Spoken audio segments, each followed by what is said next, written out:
সাবেক সেনা কর্মকর্তা এবং সাবেক সেনা প্রধান হারুন রশিদের মরদেহ চট্টগ্রামের যেই চট্টগ্রাম ক্লাবটি রয়েছে সেই ক্লাবে থেকে উদ্ধার করা হয়েছে।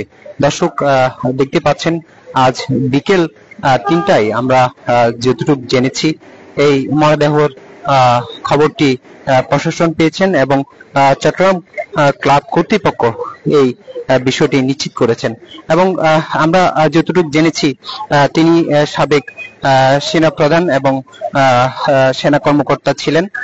তিনি তার যেই ডেস্টিনি যেই মামলাটি রয়েছে সেই মামলায় হাজিরা দেওয়ার জন্য তিনি চট্টগ্রাম এসেছেন বলে এমনটি আসলে আমরা জেনেছি।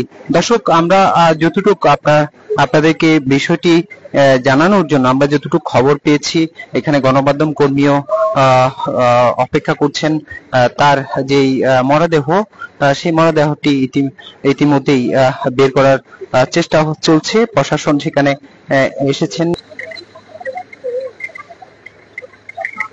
দর্শক আমরা যতটুক দেখছি এখানে প্রশাসন এবং এখানে যারা এই ক্লাবের দায়িত্বে রয়েছেন যারা রয়েছেন তারা কিন্তু এই মরদেহটি আসলে বের করছেন এবং এখানে আমরা দেখছি সেনা সদস্যরাও কিন্তু ওয়েট করছেন এবং তার লাশটি আসলে যে গাড়িটি এতে করে নিয়ে যাওয়া হবে সেই গাড়িটি আসলে প্রস্তুত করা হয়েছে। আপনারা দেখছেন এই মুহূর্তে আমি চট্টগ্রামের যেই